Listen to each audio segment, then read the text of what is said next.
दोस्तों, ये वक्त भी बड़े कमाल की चीज है।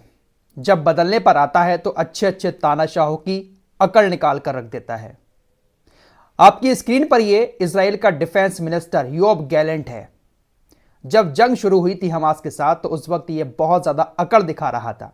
ऐसी ऐसी बड़ी बड़ी बातें इसकी तरफ से आती थी मानो ये 2-4 दिन के अंदर ही पूरे गाजा को तबाह करके हमास को मिटा देगा। लेकिन अब इसकी अकड़ निकल चुकी है, समय बदल चुका है। इजराइल हथियार डालने पर मजबूर हो चुका है। अभी कुछ देर पहले ही इस इजराइल के डिफेंस मिनिस्टर योब गैलेंट का एक बयान सामने आया है और इस बयान के सामने आने के बाद साफ तौर पर दिखाई दे रहा है कि इजराइल इस जंग में हार चुका है। जो अकड़ इन लोगों के अंदर थी, वक्त बदला और वक्त के साथ इनकी अकड़ भी निकल गई। दरअसल योब गैलेंट ने कहा है कि गाजा के अंदर हमारे सैनिक तैनात रहेंगे।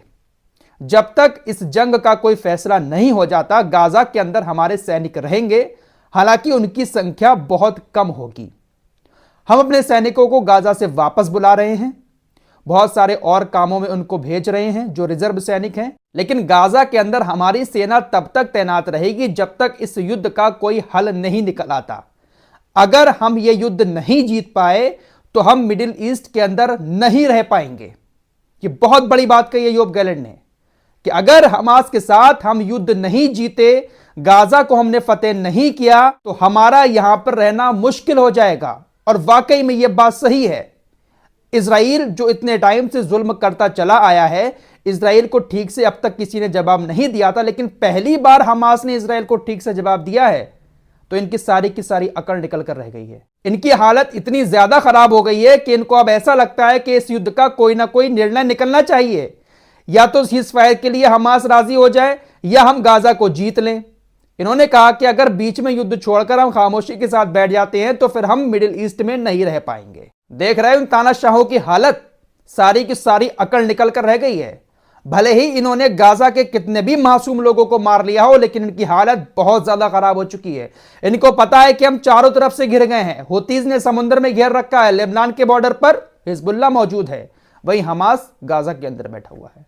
इनको भी पता है कि अगर कोई हल नहीं निकला तो हम यहां पर सुकून से नहीं रह पाएंगे। और यही बात योब गैलेंट ने कही है। इजराइल की सरकार ने अपने सैनिकों को वापस बुलाना शुरू कर दिया है। कल से अब तक काफी सारे सैनिक वापस जा चुके हैं।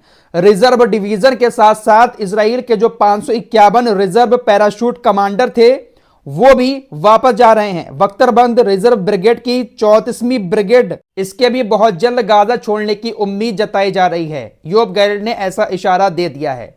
तो धीरे धीरे करके इजराइल अपनी सेना को वहां से समेट रहा है। अब इजराइल सिर्फ इतना ही करेगा कि हवाई हमले गाजा के ऊपर करेगा, क्योंकि इजरायली सैनिकों के अंदर अब इतनी ताकत नहीं बची है कि वो हमास का सामना जमीन पर कर सके। वही हमास के आज भी हौसले बुलंद हैं। हमास ये कह रहा है कि आने वाले कई महीनों तक हमारे पास इतने हथियार हैं कि हम इजराइल का सामना कर सकते हैं। वक्त की मार तो अब पड़ी है ठीक से इजराइल के ऊपर। दोस्तों, भले ही आपको बहुत सारी तबाही दिखती हो, गोदी मीडिया भी तबाही दिखाता होगा गाजा की, और वाकई में ऐसा हुआ है। गाजा तो पूरी तरह से खत्म हो गया है, हजारों लोगों की मौत भी हो गई है, लेकिन इजराइल भी इस जंग में कुछ भी हासिल नहीं कर पाया, बल्कि इजराइल पूरी तरह से अब घिर चुका है। दोस्तों, बड़ी खबर साउथ अफ्रीका के मुकदमे को लेकर आ रही है। अभी अभी एक अपडेट सामने आया है कि 11 जनवरी को इजराइल के खिलाफ इंटरनेशनल कोर्ट ऑफ जस्टिस में सुनवाई होगी। जो आरोप साउथ अफ्रीका ने इजराइल के ऊपर लगाए हैं 84 पेजों के जरिए, उन सारे आरोपों की सुनवाई 11 जनवरी को नीदरलैंड के अंदर होने वाली है। इजराइल की तरफ से इस बात की जानकारी दे दी गई है कि वो 11 जनवरी को नीदरलैंड के हीग में उपस्थित रहेगा और जो आरोप उसके ऊपर लगे हैं उन आरोपों का इंटरनेशनल कोर्ट ऑफ जस्टिस में जवाब देगा।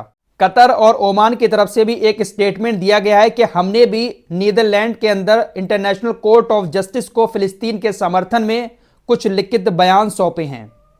मुकदमा वगैरह इजराइल के ऊपर नहीं किया है, फिलिस्तीन के सपोर्ट में कुछ बयान जो हैं लिखित तौर पर वो इंटरनेशनल कोर्ट ऑफ जस्टिस में कतर और ओमान ने भी सौंपे हैं।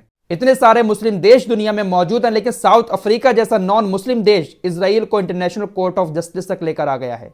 इजराइल मजबूर हो गया वहां पर जाकर अपनी सफाई देने के लिए। ये कोई छोटी मोटी बात नहीं है, बहुत बड़ी बात है कि साउथ अफ्रीका ने कोर्ट तक घसीट लिया इजराइल को। बाकी इस्लामिक देश चूड़ियां पहनकर बैठो और ताली बजाओ। बड़ी खबर मलेशिया से आ रही है। मलेशिया के अंदर मैकडोनाल्ड्स ने बहुत सारे मुस्लिम संगठनों और मुस्लिम ग्रुप के ऊपर मुकदमा दर्ज कर दिया है। दरअसल मामला यह है कि मलेशिया के अंदर एक कैंपेन चला मैकडोनाल्ड्स को लेकर कि मैकडोनाल्ड्स जो है वो इजराइल के सिपाहियों को, इजराइल के सैनिकों को फ्री में खाना पहुंचा रहा है। मैकडोनाल्ड्स ने 4000 इजरायली सैनिकों को फ्री में खाना पहुंचाया है और फिलिस्तीन और इजराइल के युद्ध में मैकडोनाल्ड्स इजराइल को सपोर्ट कर रहा है। यह कैंपेन चला मलेशिया के अंदर, जिसके बाद पूरे मलेशिया में मैकडोनाल्ड्स को बॉयकॉट करना शुरू हो गया। मलेशिया के साथ साथ तुर्की, सऊदी अरब, पाकिस्तान और भी इस्लामिक देशों में मैकडोनाल्ड्स को बॉयकॉट करना शुरू कर दिया। हालत यह हो गई कि सिर्फ मलेशिया के अंदर ही बहुत बड़ा नुकसान मैकडोनाल्ड्स को उठाना पड़ा, जिसके बाद मैकडोनाल्ड्स पूरी तरह से बौखला गया और उसने उन सभी ग्रुप के ऊपर मुकदमा कर दिया जिन ग्रुप ने मैकडोनाल्ड को बाइकआउट करने का कैंपेन चलाया था। मैकडोनाल्ड्स ने मुकदमा करने के बाद बताया कि हमारे खिलाफ झूठा कैंपेन चलाया गया है, हमने किसी तरह की मदद इजराइल के सैनिकों को नहीं पहुंचाई है। दोस्तों, बहुत सारी तस्वीरें वायरल हुई थी जहां पर मैकडोनाल्ड्स के खाने के बैग इजराइल के सैनिकों के हाथ में नजर आ रहे थे। तो ये सारी तस्वीरें जब वायरल हुई तो कहा गया कि देखिए मैकडोनाल्ड्स मदद कर रहा है। मैकडोनाल्ड ने कहा कि हमने कोई मदद नहीं की थी और हमारा जो नुकसान हुआ है इन बॉयकॉट करने वालों से हमारा नुकसान वापस कराया जाए। आपको याद ही होगा कि बॉयकॉट का हिस्सा स्टारबक्स कॉफी भी बन चुकी है।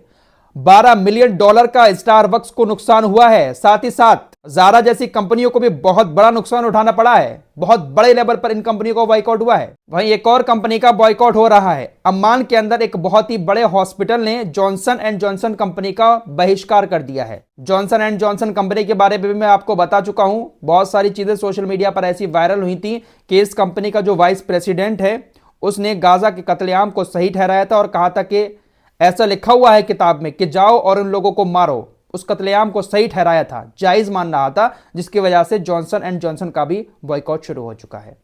तो इस जंग में बहुत सारी कंपनीज जो हैं वो बॉयकॉट की भेंट चढ़ी हैं।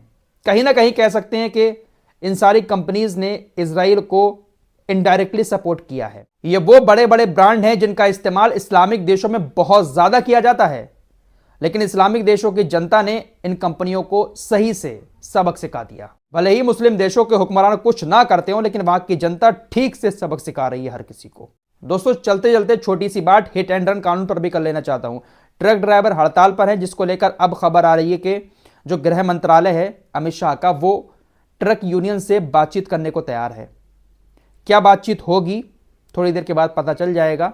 कोई हल निकलता है या नहीं निकलता है, या सरकार ऐसे ही समझा बुझाकर इन लोगों को शांत कर देती है। क्या सरकार के समझाने से ये लोग मान जाएंगे? कुछ ही देर के बाद सारी चीजें पता चल जाएंगी। बड़ी खबर यह आ रही है कि गृह मंत्रालय बात करने के लिए तैयार हो गया है, क्योंकि पूरे देश के अंदर लाखों ट्रक खड़े हो चुके हैं। आने वाले 2-3 दिन अगर ऐसे खड़े रहते हैं तो बहुत बड़ा नुकसान भी उठाना पड़ेगा, साथ ही साथ चीजों की महंगाई भी बहुत ज्यादा हो जाएगी। इसलिए गृह मंत्रालय बात करेगा। देखते हैं क्या फैसला निकलता है। फिलहाल इस रिपोर्ट में इतना ही। मिलते हैं कुछ और खबरों के साथ, तब तक के लिए अपना ख्याल रखिए।